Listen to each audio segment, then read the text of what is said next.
Everyone told Clara the orphan lamb would be dead by morning. They told her not to waste her time, not to waste her money, not to break her own heart over an animal that had no chance. But Clara looked into that tiny, trembling creature's eyes, and she made a promise she intended to keep. This is the story of the orphan lamb that no one wanted, and the young woman who refused to give up on him, and how, one terrible night, that very lamb would save everything she had. If you've ever been told that something or someone wasn't worth fighting for, this story is going to stay with you. Tap subscribe before we begin, for everyone who believes that even the smallest, weakest, most overlooked life can grow into something extraordinary. Now, let me take you to a small sheep farm in the high green hills and the spring that changed everything. Clara Bennett was 24 years old, and she was holding her family's farm together with little more than stubbornness and love. The farm sat high in the rolling hills, a small flock of sheep, a tired old barn, and fields that had fed 4 generations of her family.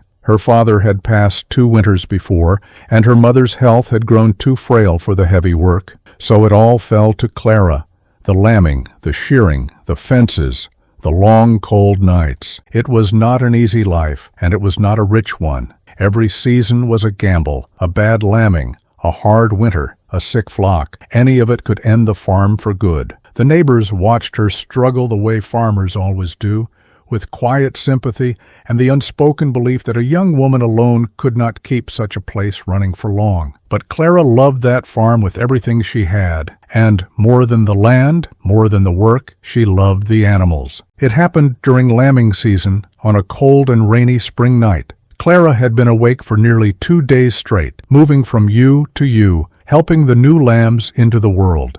It was exhausting, but it was the part of the year she loved most. New life, new hope, a fresh start for the farm. But not every birth ends in joy. In the darkest hour of that night, one of her oldest ewes went into labor, and it went wrong. Clara did everything she could. She worked for hours, her hands shaking from cold and fear. But in the end, she could only save one of them. The ewe did not survive, and what was left was a single, tiny lamb, far too small, far too weak, slick and shivering, and barely breathing in the straw. Clara picked him up and held him against her chest, willing the warmth of her own body into his. He was the smallest lamb she had ever seen. His legs could barely hold him. His cry was so faint she could hardly hear it over the rain. By every measure, that lamb should not have lived. When morning came, Clara called the old farmhands and neighbors who came to help during lambing season. She showed them the orphan lamb, hoping for advice, hoping for help. But what she got was something else entirely.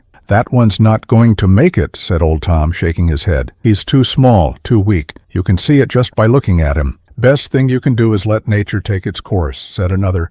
"Don't waste good milk and good money on a lamb that won't live the week. You've got a whole flock to think about." They weren't being cruel. They were being practical, the way hard farming lives teach people to be. An orphan lamb that small with no mother in a struggling flock? It was a losing bet. Every hour Clara spent on him was an hour and $1, taken away from the animals that could actually be saved. But Clara looked down at the tiny lamb cradled in her arms, at his trusting eyes blinking up at her, and something inside her simply refused. "He's alive right now," she said quietly, "and as long as he's alive, I'm not giving up on him." The neighbors shook their heads and went back to work. They had seen this before, a soft heart making a hard situation harder. They were certain the lamb would be gone within days. Clara named him Pip. What followed were some of the hardest weeks of Clara's life. An orphan lamb is not an easy thing to raise. He needed feeding every few hours, day and night, with a bottle of warm milk. He needed to be kept warm,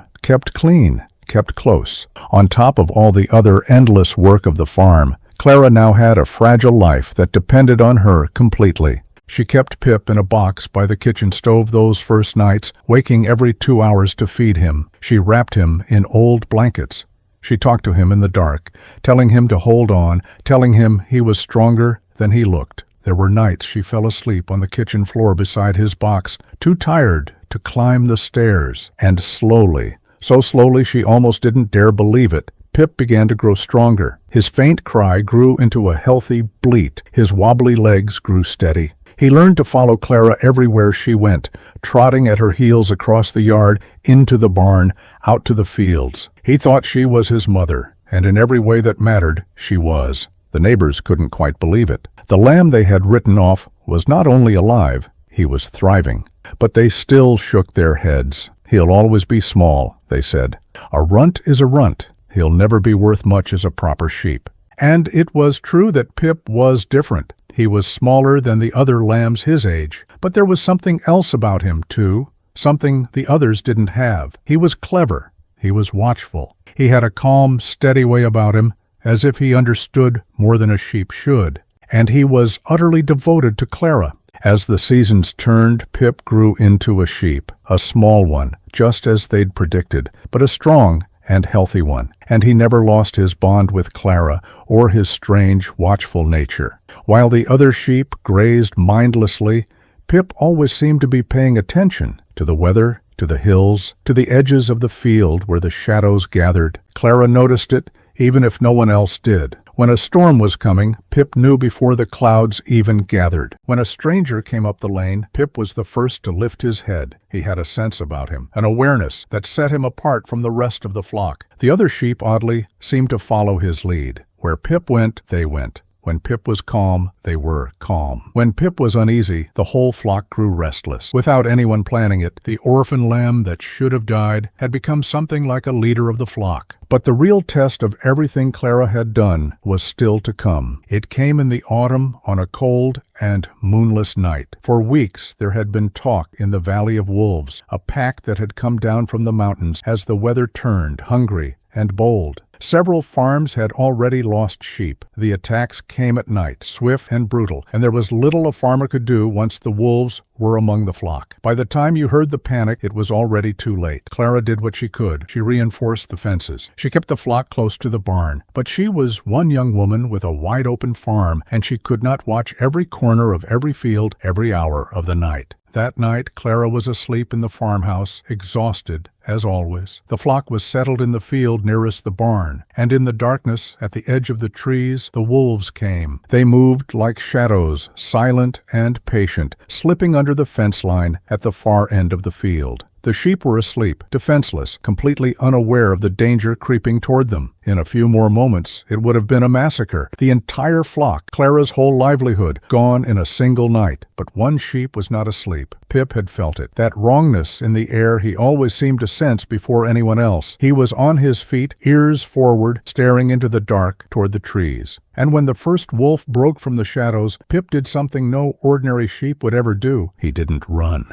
He let out a sound, a loud, sharp, frantic bleat, over and over, a wild alarm that tore through the silent night. He charged toward the rest of the flock, driving them up and awake, pushing them into a tight, moving mass, herding them toward the safety of the barn, where a panicked flock would normally have scattered in every direction, easy prey for the wolves. Pip held them together. He kept them moving as one, and his frantic, endless bleating did something else too. It carried across the still night air all the way to the farmhouse, and it woke Clara from a dead sleep. She knew that sound. She would know Pip's voice anywhere, and she knew instantly that something was terribly wrong. Clara was out of bed and running before she was even fully awake, grabbing the lantern, throwing open the door, racing out into the cold, dark night toward the field. And what she saw stopped her heart. The wolves were among the trees at the field's edge, and there, between the predators and the panicked flock, stood Pip, small, alone, planted firmly in the open, bleating his alarm with everything he had, refusing to let the wolves past him to the sheep behind. He was buying them time. He was buying Clara time. The smallest, weakest lamb that everyone had told her to give up on was standing his ground against a pack of wolves to save the flock that had become his family.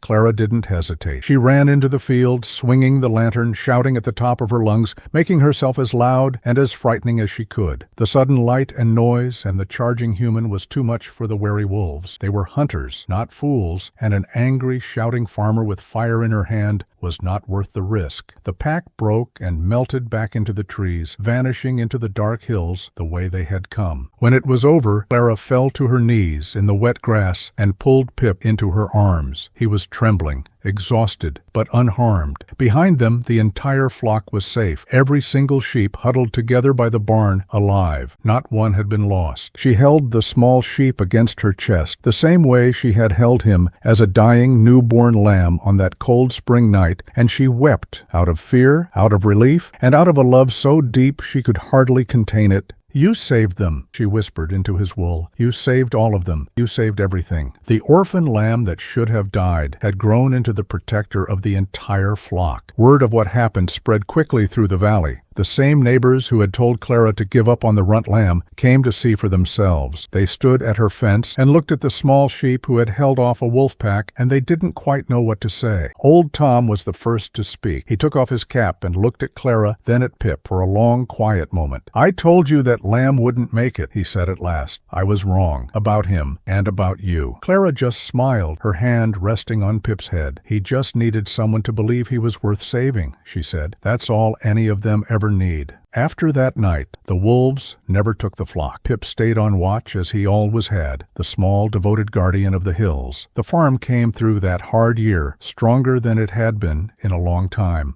And Clara never sold him, never even considered it. He had a home with her for the rest of his long life, never more than a few steps from the woman who had refused to let him go. The valley remembered that night for years, the night a worthless orphan lamb stood between a wolf pack and an entire flock, and won. Clara had been right all along. The smallest, weakest, most overlooked life had turned out to be the one that saved them all. Because sometimes the thing everyone tells you to give up on is the very thing that one day will save everything you have. And all it takes is one person, stubborn enough, loving enough, kind enough, to look at a trembling little life that no one else believes in and say, "Not while I'm here." Clara never set out to prove anyone wrong. She just refused to give up on a tiny lamb on a cold and rainy night, and because of that, an entire flock and a whole farm lived to see another spring.